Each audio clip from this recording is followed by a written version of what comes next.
So good morning, everyone. Thank you so much for joining us this morning at The Informed Perspective. Today, we've decided to talk about shyness. And I just wanted to say that this is a subject that for me is a little bit unfamiliar because I am not shy in the least.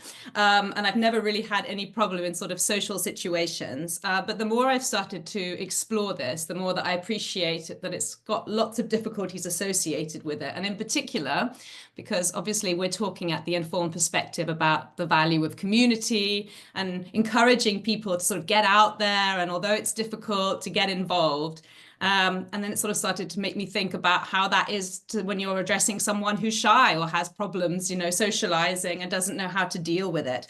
And let's be honest, it's not easy to show up in places even when you are outgoing at times, right? So what I wanted to do just before we dive in and meet our guests is just to bring up a few quotes, which I thought might be quite nice to sort of start us rolling. So the first one I have is by Susan Cain, and she is the author of Quiet, the Power of Introverts in a World That Can't Stop Talking. And I think it ties in really well.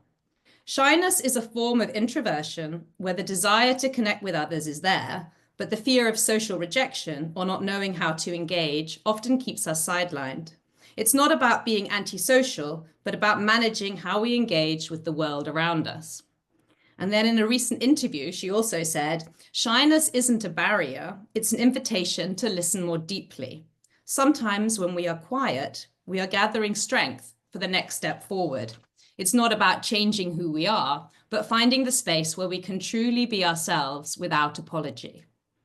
And then just to conclude, from Twyla Tharp, who's also an author, shyness is just a stage. It's a moment where we test our boundaries. If we let go of the idea that we need to fix ourselves, shyness becomes a way of looking inward and finding the courage to step into the world at our own pace. So I thought there were some interesting points made there, and I hope potentially we can explore some of those today during our discussion. And so without further ado, I would like to pass over to Jenny, my partner, and let her introduce our amazing speakers today.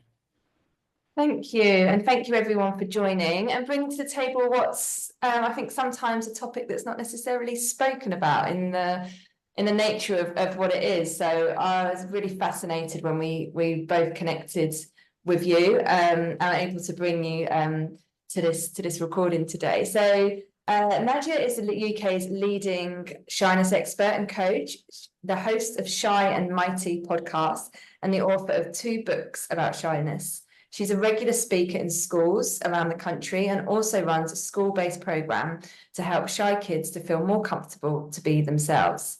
She has appeared on Radio 4, Saturday Live, Women's Hour, and ITV News. She has been in The Times, The Guardian, Telegraph, The Independent, and A Good Housekeeping. So some amazing achievements and platforms to be talking about shyness. Laura is a multi-award winning writer and was Plymouth's first writer laureate, 2020 to 23. Her debut play, The Labyrinth Diet, won the Ofcom Award in 2021, and her follow-up, Breathless, won a Fringe First, was a Popcorn Award finalist, and earned a New York Times Critics Pick after runs at Soho Theatre and the 59 CE 59 off Broadway. She also wrote the short film A Summer of Birds, which won the Toaster Fringe in 2021.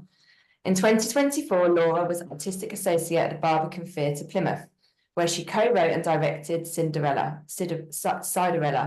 Her play, Lynn Faces, won the Birds of Paradise Exceptional Theatre Award at the 2024 Edinburgh Fringe and will tour early in 2025, this year. An associate of the space, Laura launched Hidden Things and Theatre Stories, earning her a spot in the Stage 100. She was also featured on BBC Voices South in 2023 and runs Bad Sex Writing workshops. Laura is represented by United Agents. And I think everyone can probably agree, by such a I'm exhausted. Yeah. And it's interesting to know that Laura struggled with shyness in her younger years. And I just think to have, achieved all those things, I cannot wait to hear more from you about your achievements, but also your earlier struggles. As we do in all our recordings, we follow quite a simple format where we'll ask you a question each. But at the end, please, the other person share your thoughts, as will Penny and I. And then we'll just open up with a few more open-ended questions at the end, just to naturally carry on the discussion. So I'll hand back to Penny, who will start the questions. Okay, eeny, meeny, miny, mo. No, off to Nadia. So my first question for you today is, how do you define shyness, and do you think it can be overcome entirely? Okay, yeah. Well, thanks for the question. So the interesting thing about shyness is nobody can really agree on a definition. Everyone thinks of it slightly differently. So in the research for my books, for Shy and Mighty, I saw so many different definitions, and people were kind of arguing about it. Introvert, extroverts, they were all kind of wading in. But my take on it, and I sort of agree with the kind of the definition from the American Psychological Association. So I'll read you what that is, because I think it kind of sums it up pretty nicely. Shyness is the tendency to feel awkward, worried, or tense during social encounters, especially with unfamiliar people. Severely shy people may have physical symptoms, and these are like blushing or sweating or shaking, a funny tummy, you might need to run to the toilet, your heart's going. We might also have like negative feelings about ourselves, and it is steeped in worry about how other people view you, and what they're going to think of you, whether they're going to judge you. And as a result, I'm kind of summarizing their version, by the way. We tend to sort of withdraw. So we'll take a step back. We'll avoid putting ourselves forward. We'll avoid the conversation. We'll be at the back of the classroom. We'll be silent in a meeting. And for some people, their shyness is so strong that it stops them from even having conversations when they really, really want to. And that can be a problem at work or at school, and in friendship groups even, and it can lead us to not expressing our needs and wants, which I feel is a big problem. And so shyness can come about when we're faced with new and uncertain situations or new people. So if you're meeting someone in authority, like a teacher, or you bumped into a friend of your parents, for example, and they were talking to you, that would be unexpected. They're in authority, they're putting you on the spot. And, that kind of combination, the feelings of shyness can really come about in that moment. So for some people, it's in the moment. It comes and it goes. For other people, it's all the time. So there's a scale. For some people, it comes about in at certain times of their life. So starting a new school or a new job. And then they warm up and they make friends and it eases off. So warming up is a key aspect of this. Essentially, it feels like a kind of resistance band, I think, holding you back. A massive elastic band. You're like, I really want to make friends with these people. I really want to tell everyone my ideas. I do want to be involved and have a voice, but there's just something that stops me from doing so. I just mentioned social anxiety at this point because there's a certain shame associated with shyness. It's like it's not cool. It's something that is a bit weird and people think they should have grown out of it by now. However, social anxiety is something that young people in particular talk about. But what I think people are missing is the fact that shyness is a social anxiety. It's anxiety around social things. So social anxiety is the same as shyness. It's just officially, it's the very extreme end. So it's actually a kind of mental issue, disorder, I suppose people would call it, social anxiety, like very extreme, top like 1-2%, but it's been kind of appropriated in a way to describe the shy experience more broadly. So that's where it gets a bit confusing. Plus the whole introvert thing, not entirely the same. So there's overlap.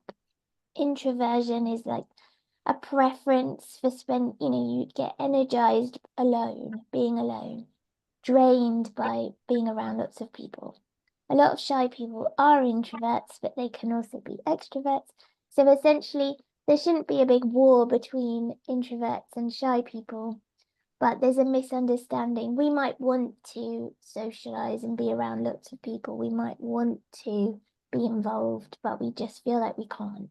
So is a shy extrovert a thing then? Yeah. So I would say I am between the two. So I have extrovert tendencies. I want to go to the party and jump around with everyone. I want to be involved. I want to speak in meetings. I want to have a voice. I really do, but shyness holds me back from doing that. So it is, yeah, it's possible. So I think I've covered all the things in terms of what it is. So it's quite complicated. It's not like an agreed sort of, that's why there's sort of arguments and kind of people, you're not shy. You're like, yeah, I am. What are you talking? Like, or denying that you're shy yourself because you don't want to think that you've got this thing that's a bit embarrassing. And it's not a choice. I think it's fascinating, and Nadia, I know you've touched on two of the areas that really fascinate me about the discussion, and it's the similarities or the perceived similarities to introversion, which I only learned recently that introversion and extroversion are energy, where you get your energy. I mean, in the last few years, and it's the assumptions that, oh, you're just an introvert, but also like the way you said about the shy experience, and the link, similarities as well, but the link and the use of more commonly at the moment, the use of the word social anxiety, or the phrase, or the condition. So yeah, it's really fascinating to hear those. But when in terms of overcoming it, what are your thoughts on if it's something that can be overcome? Yeah, so this is also quite interesting because it depends on how you view it as to whether it's a personality type, or whether it's a feeling or an experience. I think it can be all of those things. So for some people it comes and goes in certain situations, public speaking, probably a big one.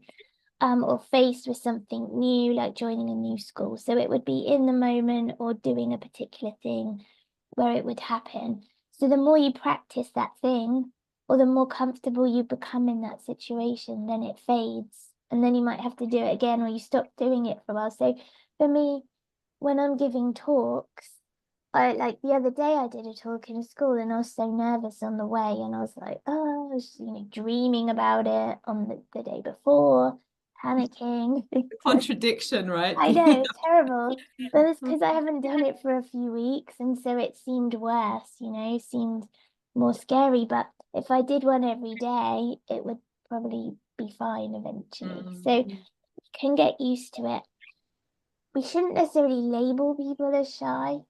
I would say, I feel shy, I'm feeling shy. So that means it can come and go. It's not forever. However, I do also think, so this is contradictory, I think it is a personality trait for many of us. I think, and that's proven because you can inherit it from your parents, and so that shows, scientists have proven there's something in our brain that can make us more sensitive to danger or perceived threat or uncertainty. So that's essentially what's going on. It's your brain saying danger ahead, alert, alert. And it's like, well, there's no monsters who are actually going to eat me. I just need to talk to this teacher. Look, that's not actually, life or death, but you feel like it might be. So I think it can be who you are. I feel like it's part of who I am. And actually now I've kind of accepted it and thought, well, I can practice and be brave in certain situations, but I think it's me and I kind of like who I am. So rather than trying to be somebody I'm not or change myself, I'm gonna go with it. I love that. Yeah, where does selective mutism then come into that? Because these Yeah. are potentially people who might show up at home very socially, and then at school or in another setting suddenly be very different in how they behave. Is there a connection there? Yeah, I think so. So selective mutism is, again, I would say, a very extreme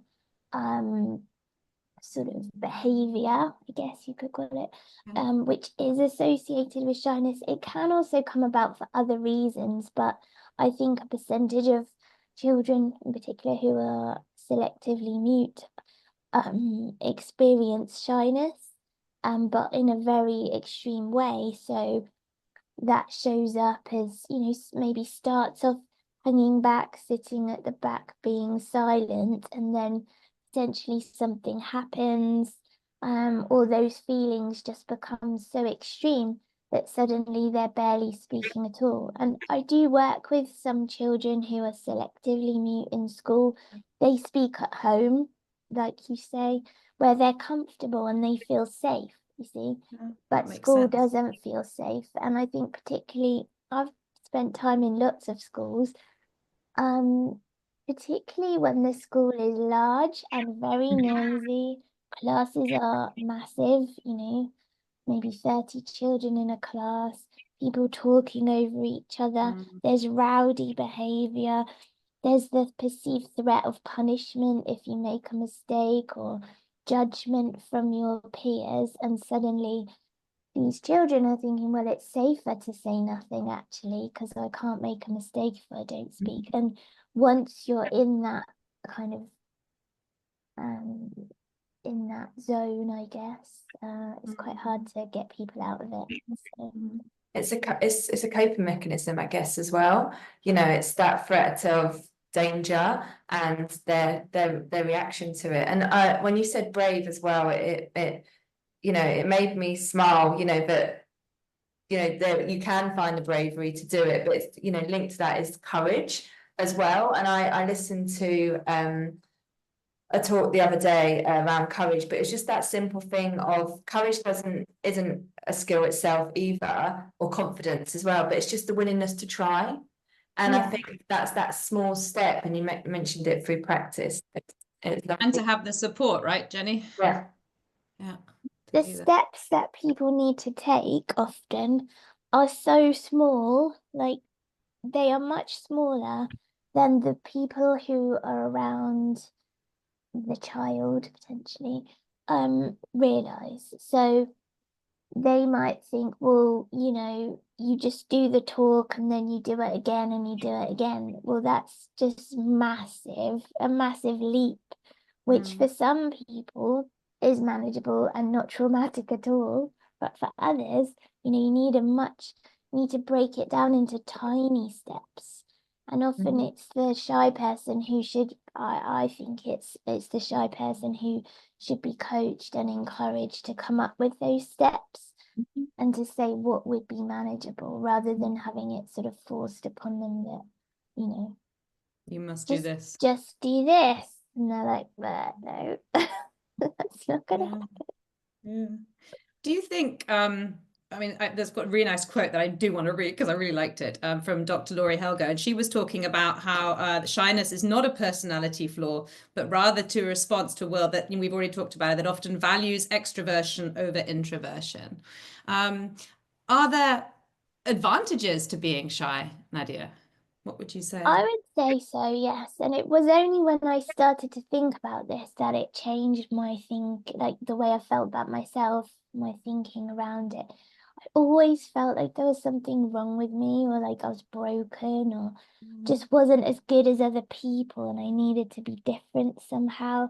And often when I'm around people who are very confident and outwardly sort of outgoing and loud in the way they speak, I even felt it, Penny, no offense, but like I'm really drawn, like you're a very charismatic person.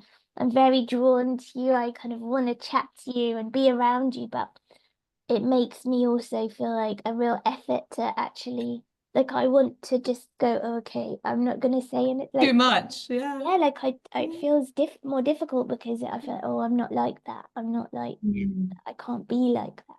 So I do think we have to embrace the side of us and start to look inwards and think like, what strengths do I have? What am I good at? What like, how is this an advantage perhaps? And so things like, well, I'm not always speaking, I'm listening, I'm thinking, I have deep thoughts, I'm pondering what's going on around me, I'm observing behaviors. I was watching a quiz show with my husband, Would I Lie to You? And I can tell more easily than him if it's true or not, because what they're saying, you have to guess if it's a lie. Because you're noticing what someone's wearing, their age, how they speak, the signs, and I'm like observing all the things, whereas he's just applying a different set of logic, I guess, and judgment to something, so I can beat him every time, and it's great. Love that. I think also potentially, and I think it is a strength as long as you can control it. Empathy and sensitivity, like it can go too far sometimes and then be very it can be a lot, because I feel like taking on other people's stuff a lot of the time. But I think being compassionate and empathetic towards others is a good thing. You're in your head, so you have imagination, you're being creative, you're also, like when I was doing a talk the other day, it was really hard for me to do it. So when I was doing it, arguably, the other people that were talking were just reeling it off. And that was, fine. But I think I had a stronger kind of emotional connection, a sort of authenticity, perhaps, about what I was doing, because there's more like vulnerability there, and you're being more real, and you can connect better with people. And I know it's hard to think of things like this, because sometimes in the moment it's really hard. Standing up and speaking is really hard, or asking for help can be so hard. And things that other people just breeze through for us can sometimes seem really difficult, but I think it makes us stronger in the end. Like, you're less likely to give up, you're more resilient. You've got this kind of, when you do conquer those things and you do find your voice, you do it in a stronger way, and it means more. So I think those are strengths. Those are the things I think of, but everyone's different, and I just challenge you to come up with, like, look inwards and do some work on yourself. Try and think about, what am I good at, what makes me me, instead of trying to be like some cookie cutter version of a human that we think is what success looks like. Love that. Thank you so much. Really, really insightful. Okay, so I thought I'd move over to Laura now. Thank you so much as well for joining us today. I was listening to you on Women's Hour, where you were talking about how you were shy when you were younger. I'm not sure if that's still the case today. I'm assuming what Nadia said, potentially yes, that still accompanies you in your life. Do you think that's had an impact on the relationships that you've had in your life?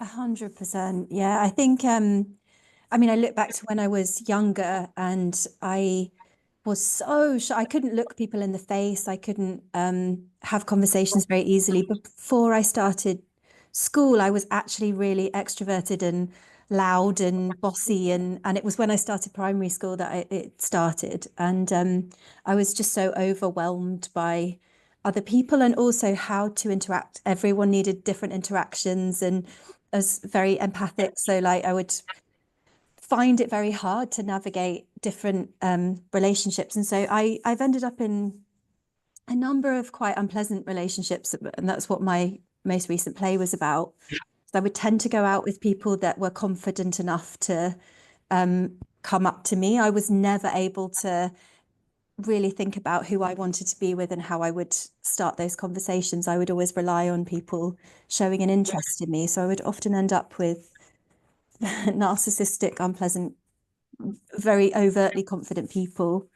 And it's affected I think what I've put myself forward for, and I didn't actually start my writing career until I was in my mid to late 30s because I was so nervous about putting myself out there. So I took a career in PR, which I think was actually probably very good for me because it forced me into situations where I had to talk to journalists and I would be in big rooms. But I found ways to cope with those relationships because if I could figure out what I needed to do, like I need to talk to the arts editor from The Guardian and I need to do this, I would be able to navigate the room okay. If I was in a room where I had no idea, I would really struggle. So I had to put things in place to be able to talk to people. If I know what I need to talk about, I'm fine. Like riffing and having natural conversations, I would struggle with sometimes. I would either overshare and get it wrong or sometimes connect. But I always felt like I just always felt like I was not navigating social situations in the proper way. And I'm very in my head, very quiet.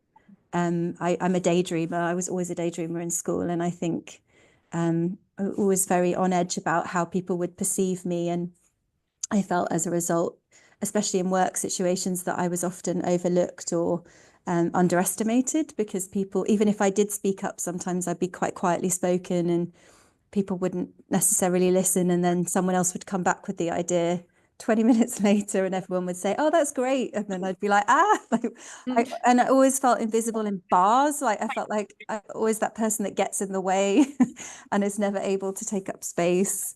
So it's definitely all affected my life since school, I think. And I've just found ways to navigate it a bit better as I've got older.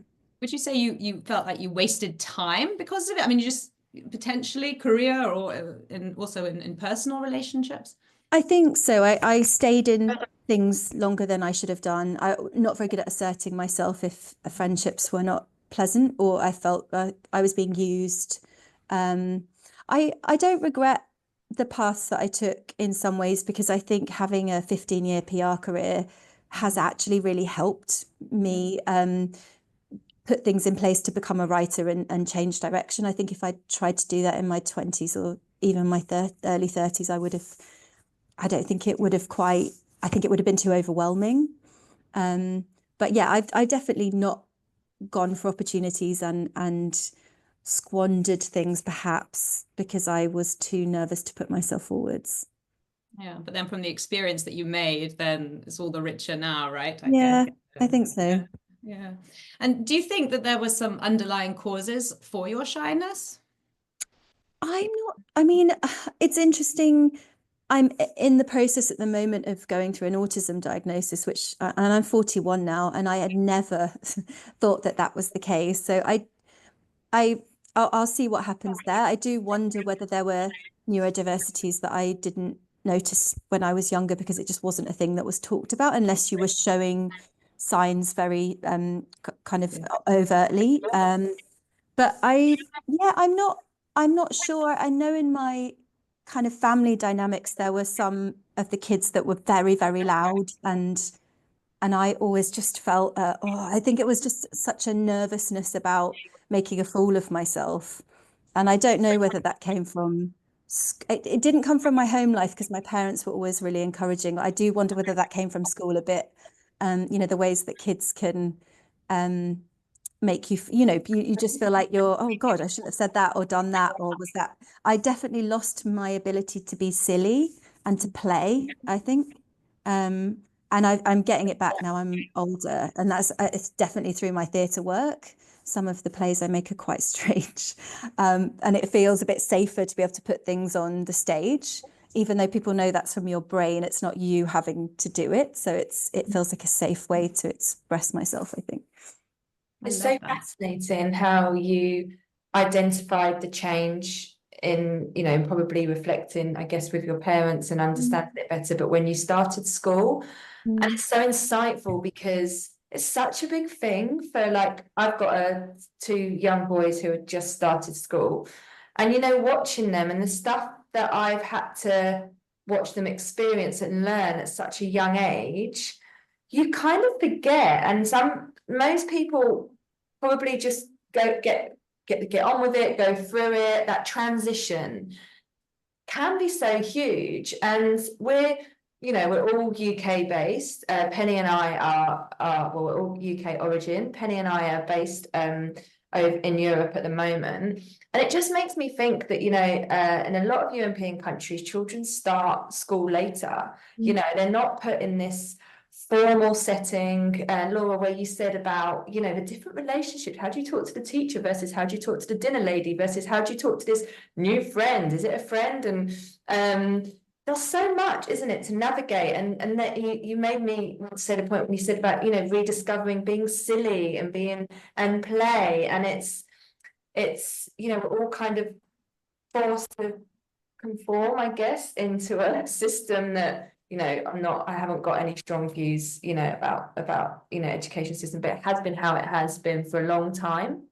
So I thought that's really fascinating to hear that, because it's a lot for a little brain and person and someone to go through. So it's really wondering what role friendships then play at that period in your life. Did you find that both of you gravitated towards one or two very close friends, or did you have a friend who was very extrovert, who sort of stood up for you, as it were, or how did that work? I never liked groups. I would always be really kind of like nervous of them, because I didn't like the idea that in a group there were possibly a few people that you liked, but a lot of people, some people you didn't, so I was a bit of a floater. So I had friends from different groups, because there was the horrible stereotypes, but the popular people, the sporty people. There was like a big religious group. And I had friends from different areas that were wildly unpopular and popular, and I sort of managed to navigate, which actually at the time I thought I wasn't. I think it shows a lot of strength looking back at it to not conform to that, but I just really struggled to be in the group settings. But I would often I remember having a friendship in secondary school, and she was very domineering, and she would do things like I was up for an award in netball, and we went shopping together, and she encouraged me to buy quite a bright outfit that was out of my comfort zone. And when I went to the awards, bearing in mind I was about 13, she was like, "Oh, you're very brave to wear that because you look unpleasant in it." She made a really nasty comment, and I hid in the toilet, and my mum had to come in, and I missed getting my award. And I think I did form friendships sometimes with quite dominant people who weren't the nicest. And I do wonder whether that was they observed that I was kind of quiet and a bit easier to manipulate, maybe. And that definitely happened in romantic relationships as well. So I've got lovely friends now, but I have got friends from school, but I got it wrong a bit, I think, when I was younger. I wonder as well as if it was you personally trying to step out there and try something new, for want of a better phrase. Like, oh, then and they reciprocated friendship or interest. Like, oh, maybe I can pair up with this person, and unfortunately didn't end up having the nicest experience. But yeah, that's really fascinating. And how about you, Nadia? How were your friendships? Well, the interesting thing is listening to Laura, we've had so many similar experiences, and also even to the language that you use is the same. I would have described myself as a floater, and I used to go around, I would always have like one friend here, one friend there. I'd like one person over there, and I had a friend out of school, and I thought that was weird, and I thought maybe that I don't know, like something was wrong with me, that I didn't really like the big groups. I didn't like being, I think in a group you would have to often do things you didn't want to do, and that didn't appeal to me, so I would kind of resist. I mean, I was a bit rebellious, like I wasn't completely sort of I was quiet. I think I was also drawn to people who often needed looking after. So I would, and I was to this, I still do. I often find myself with friends who have all kinds of stuff, all kinds of issues, and I I'm sort of a caretaker of them. And again, with relationships, sometimes not too much, but sometimes I think I'm not sure this person is good for me, but I tend to stick around way too long. Yeah, so it's quite interesting, but I think shy people, we tend to be drawn to like deeper relationships, and that explains the kind of the one person at a time thing, where I'd much rather be, I'd rather go to the cinema with a friend or go for a drink or a coffee with a friend and have a long conversation with them than go for drinks with 10 people. I never get a word in edgeways. I find it really difficult because I kind of want to say things, but I'll end up just talking to the person next to me maybe, and I'm really quiet. No one can hear what I'm saying anyway. And so, yeah, it's a little bit fraught sometimes. And I think I'm now at an age where if someone says, "Oh, should we go to this thing?" We won't know anybody. I'm like, no, it's okay. I try. It's fine. I'll stay here. I don't necessarily need to, but I might have a good time when I'm there. It's just, I feel less inclined to now. And in terms of the school experience, for me, it was very much linked with self-consciousness. And I think that kind of got worse as I was a teenager, but when I was younger, I sort of became aware of my voice and sounding different to people. And then when I had a sort of a pivotal like experience when I was about 14, where I heard my voice. And so back in those days you didn't have phones. I wasn't recording myself. I'd never heard how I sounded. You'd have an answer machine, but you wouldn't listen to your own, like you didn't listen to the messages because you were leaving them for others. Set recorder and the record button. Yeah. So then in a language lesson in French, I heard my voice for the first time, and I just was like, it like pulled the rug out from under me because I just thought, oh my God, is that me? That can't be me. And then I was, then I sort of hid. So your netball award thing, I wouldn't have got that award. I'd have just hidden in the first place and not gone up and got it. Because by then I was just avoiding all kinds of things like, and even to this day, I don't like phoning people that I don't know. And if someone puts me on speakerphone, I get really upset. Like I get kind of aggressively cross with them. I'm like, take me off speaker. Like the thought of being heard by people that don't know me. I mean, I better not think this through too much because they can...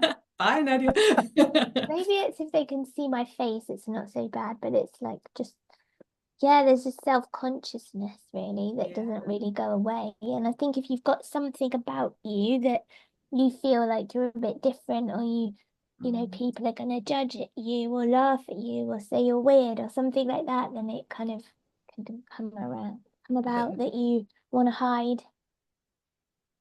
Yeah, I mean, we work with tweens, so sort of the 9 to 13-year-old group, right? Yeah. And regardless of what characters are turning up, that age is ruthless, right? And it's that, going into teens, what your body image is like, who you are, the peer pressure. And I can't imagine just how that is then if additionally you are dealing with being shy. Yeah, I mean, it must just be an absolute minefield.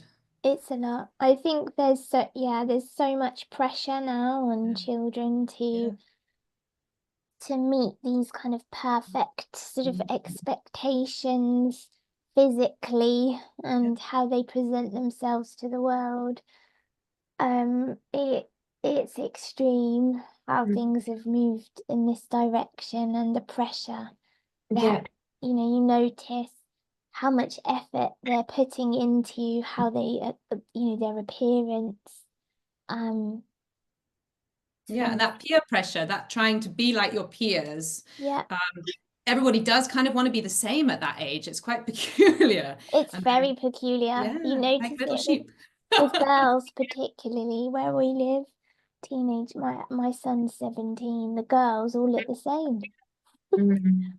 I would struggle to like know who was who sometimes, dressing the same hair, like, and perfection. So having to, you know, spend so much time getting ready, whereas in my day, I mean, the standards were low. We were like, we'd have a wash. That was probably about it, you know. No Laneige face cream for you then back in the No day. fancy face cream, like no makeup till, you know, much later, maybe a bit of mascara, that was it. And you weren't seeing your face. I think it's very interesting that I talk about my voice and not hearing my voice, but also I didn't see my face unless I looked in the mirror. Whereas now, you know, we're studying our faces all the time. So it can be quite triggering. And if you have these kind of self-conscious tendencies anyway, this sort of thing, it's like... And we all do. We all have these self-conscious tendencies, even if we're not, you know, Penny's reference, she's not, you know, I'm similar to Penny. We're not shy people, and we're quite comfortable being, you know, out there, but we're having to push our own comfort zones, like doing, you know, video, well, we're not really doing them, but you know, doing videos, and then we're like, oh, what's our good side? Have we got a good side? Well, we've got a clue, but exactly. And I did, to your point, we're not used to seeing ourselves, like, even though we are more now, but the younger generations, you know, have got a lot of pressures on them. And I feel like I've listened to a lot of thought leaders or thought explorers, you know, around when there's less desire, I guess isn't the right word, but there's less of a struggle these days. And if you are struggling with something, there is this culture of labeling and diagnosing. Oh, okay, well, I don't feel comfortable in that situation, so I must be, you know. And for example, we touched on it, so I'll use it again, but I must have social anxiety. And yes, they may, and that is, all those feelings may be true, but we've got to work through it. And I think it's incredible to hear both of your stories, because you've been on a journey and you're still working through it and are learning and being able to reflect and apply that now in the work you do. But I do have concerns that, you know, younger generations, because of the intense pressures and that society and, you know, is putting on them, that these struggles are just kind of being accepted, and, you know, hopefully maybe they will work through them, but they can grow in significance and get worse. So it's inspirational to hear you both speak. I would be super interested to know how social media might help or be a disadvantage for you in your shyness. Does that help you show up? Do you actually find it worse? That would be really interesting to know. Laura, you go first.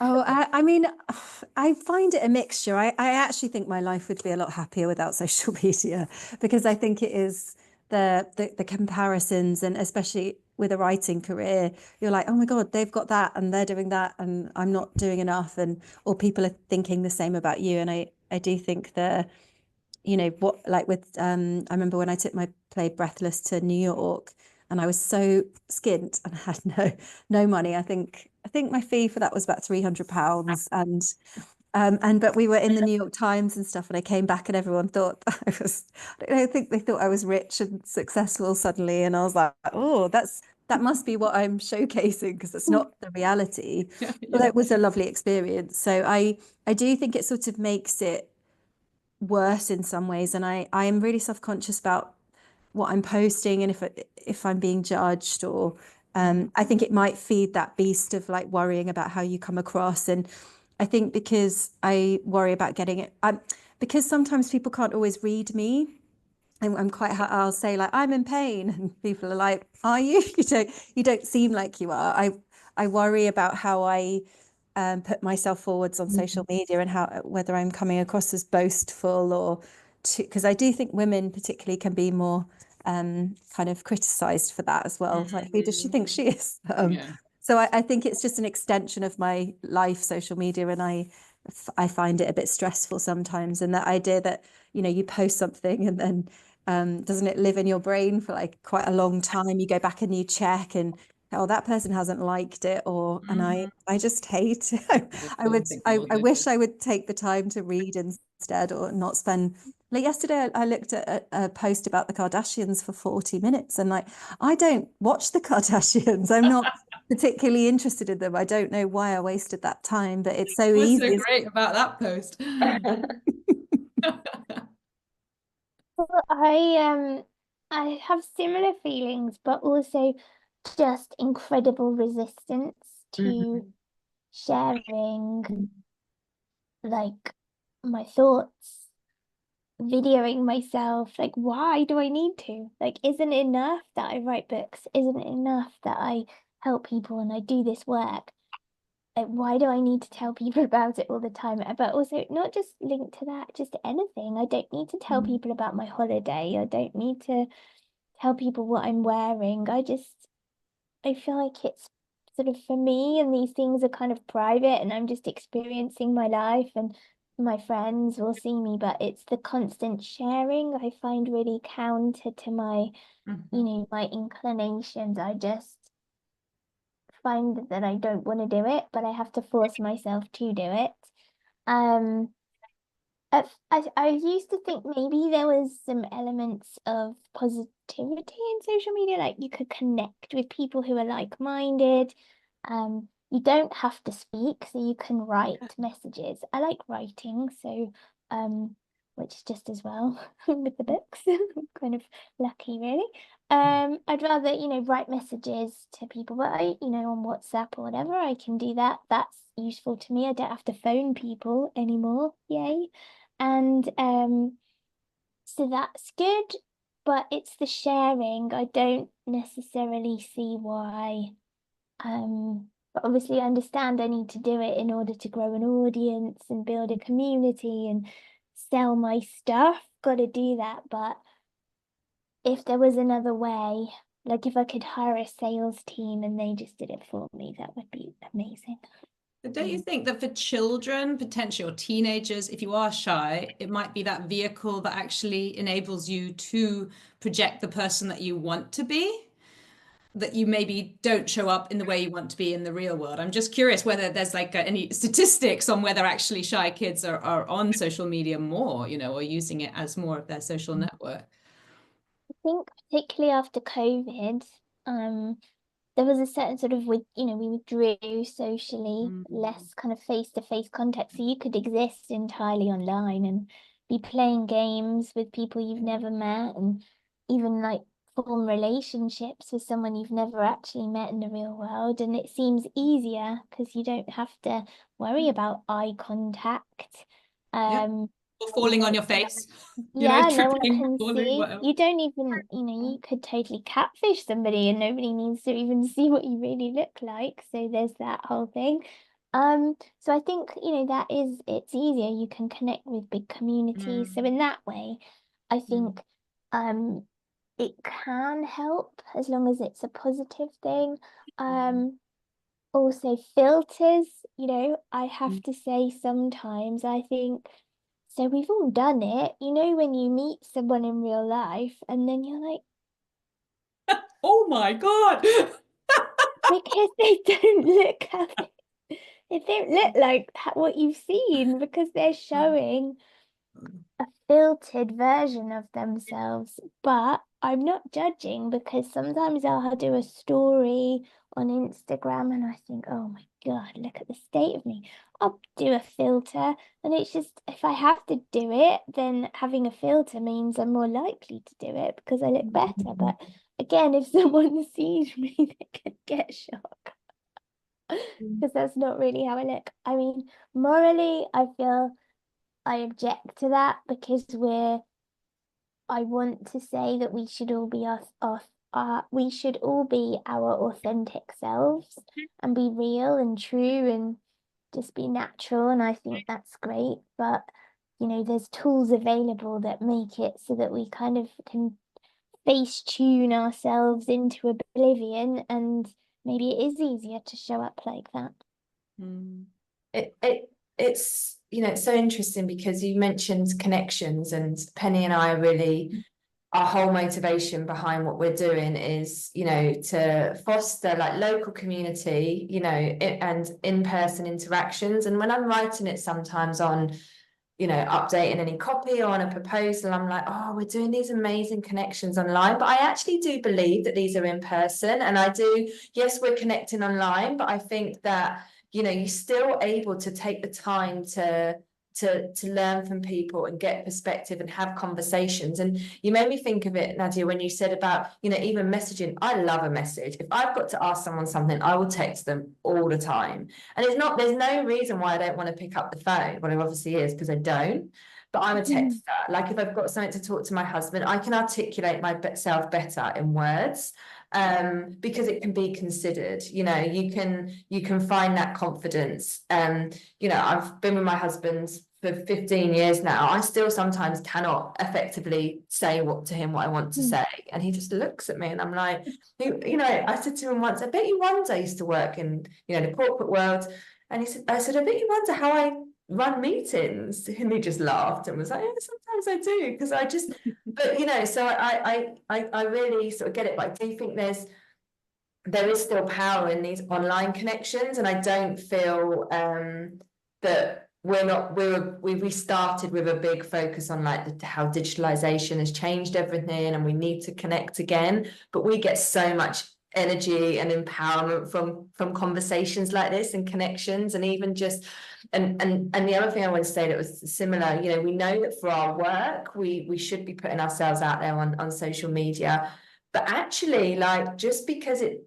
does work for some people, the one-to-one connections can still be as powerful. You know, the referrals, the, you know, word of mouth. Yeah, we get zero engagement. I probably should go on a recording to say this.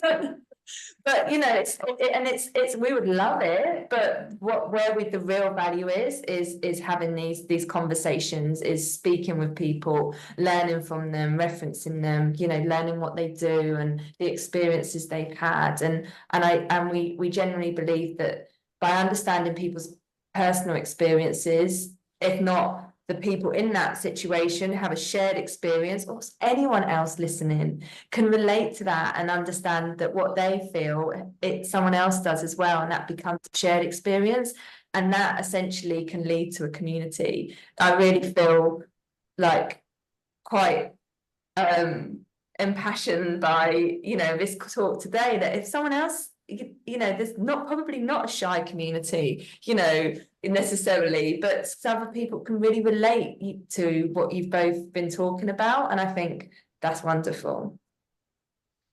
Yeah, and I would just like to ask one last question, actually, and that would be, how would we support people potentially who are shy, who wanting to get out into their communities? I'm sure that is a hurdle for them. How could people in the community support shy people to get out there? So can you give me an example of the kind of thing that they would want to do? Well, anything. Potentially it could be mentoring, it could be getting involved in an event, it could be sharing a hobby that they have with some of the tweens, whatever, anything like this. I'm just curious where how we could support them to do that. So I think give people the ability to communicate in different ways. So we talked about writing. Shy people often love writing. Yeah. We love writing, we love art, you know. There's different means of communicating other than it always being about speaking. It's interesting how society is set up to that we place a big emphasis on speaking in front of other people. So if you think about work, it's always, you know, meetings, presentations, that kind of thing. So make it easy for people to get involved using writing.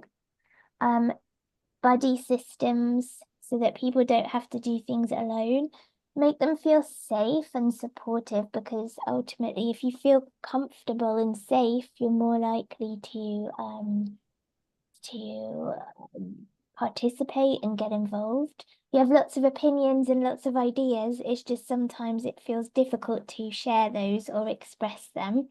So yeah, smooth the path I would say, in that respect. And when you ask people what they think, don't like ask them in front of other people and put them on the spot with no preparation, because we tend to not enjoy that. We're less likely to say anything in those situations. So yeah, those things I think would definitely help. And I think having a range of voices. So personally, like I said, when everybody else seems to be different, I won't get involved. Like if I think, oh no, that's not for me because I'm not loud, I'm not I don't come across in that way, oh, it can't be meant for me. So make sure that when you present opportunities, you come across in a way that someone who is quieter and shy may kind of connect with the person. I think that's so important, and I'm totally aware of it because, you know, I am loud and I am out there, and there are lots of us who are like this, and sometimes we can be very insensitive to that just because, but not intentionally, just because it's the way that we're polarized. That's the way we're. You shouldn't change who you are. You don't need to. It's just maybe, like when you spoke then and you changed, like even just changing the tone just for that minute, suddenly I would be feeling like, oh, okay, like it feels more like, oh, I could do that too, kind of thing. So yeah, it could even just be as simple as a change of tone that makes someone who's quiet to feel like, oh, okay, yeah, that's for me too. I mean, Laura, what do you think? I feel like I'm just making up stuff. I completely agree with that. I remember doing I went into primary schools to work on a project to make play with them, and I in the end I ended up doing monologues with them because I just know that in that kind of space when I was in primary school, my voice would have been entirely lost if we'd done like a group play. So I did them individually with the kids, and they wrote these little monologues, and then I got professional actors in to read them out, and it was so amazing. And some of the kids that were either quieter or were naughty, who I gravitate towards the naughty and the shy kids more, you could see they were so proud of themselves, and that they couldn't believe they'd done this thing, they'd written this thing. And I feel like the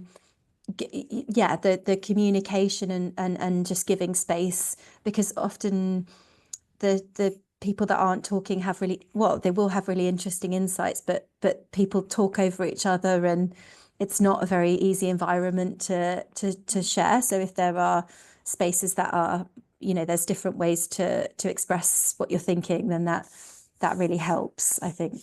That's a really valuable insight for our tweens, actually, because we've got all different types, right? And there are those that sit further back and don't get involved as much. And you're not always 100% sure how involved they are or, invested in it. And to have that awareness as well. That's really important. So I'm really, really grateful for you both, really, for contributing to that. Maybe we'll make some changes. Thank you. I think that it's so interesting that we should be teaching listening, and Laura, what you said about giving the kids the opportunity to write something and then someone else was reading it out. I mean, that in itself is just like, well, actually, I would imagine a lot of children would feel much more willing to share and get involved if they weren't sort of afraid of the bit at the end where they have to say the thing. And letting them shine, right? Giving them their platform without having to be on a level with, with someone else, just doing their thing. It's an amazing idea. I love that. Yeah. Really, really and powerful. It's like different roles should be considered equally. So I think often, at school or when we're doing activities, the big things, the big roles, the important stuff is like the main part, or the ones who speak on the stage, or the one who's leading and speaking. Whereas actually, if we put a kind of placed importance or value on the other things, because those are often the things that a shy or quiet person might prefer to get involved with, and yet it's sort of looked down on, like, and I don't think it should be like that. I think we should but then that's shifting everything about society, and I think that might be a bit much for like one person to try and change. Definitely a start, right? And stopping that kind of cancel culture, right? Sort of saying, let's actually listen to everybody. And then you can still have your own opinion. You just don't need to enforce it on somebody else, and actually might change your own opinion and learn more stuff along the way. I think that's so important. And everybody brings something to the table. So true. Yeah, exactly. So listening to what everyone has to say rather than just talking over people. And there's definitely a kind of a resistance to listening. Yeah, it's really true, isn't it? I kind of noticed that more at university. I remember having conversations with people, and I was like, "You're just waiting to say your thing. You're not listening." And it's fascinating when you come across that. Yeah, Yeah. definitely. Oh my gosh, university was, I would say that's kind of a challenging environment when you're in those kind of tutorial groups, and we used to go round the room and you'd have to wait for your turn. And by the time it got to my turn, I was having some kind of panic attack.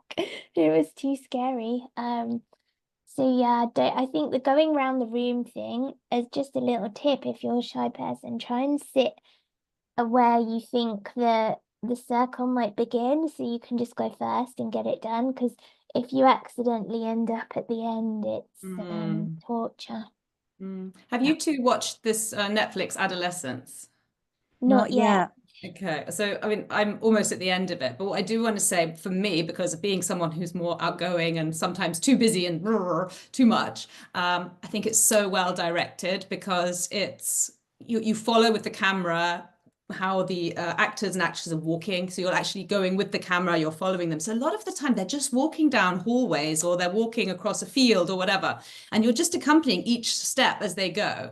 And you have time to sort of absorb what's around you as they're walking down this hallway and what's going on. And you can hear, so well done. You can listen to the sighs they're making and those moments when it's really intense. And I just think just takes it back a step, because it's not the whole time talk and dialogue.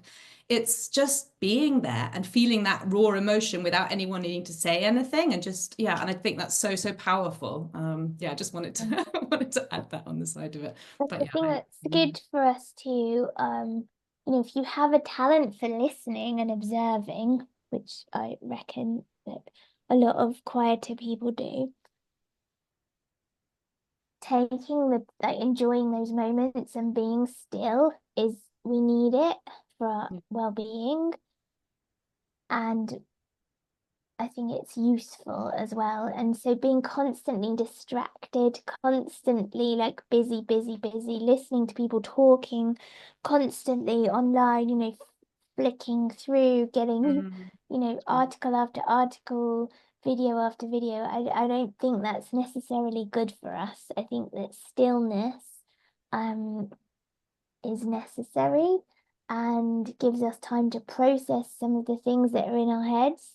So I just encourage, if you're feeling like that's important to you, to hold on to it and appreciate those quieter moments when you can get them. I love that. We'll all learn from each other. Thank you. Thank you so much, both of you, for taking the time. I hope I have made some important learning today to take with me. And all the best. Thank you so much. Thank you. Nice to meet you, Laura. It's lovely to meet you too.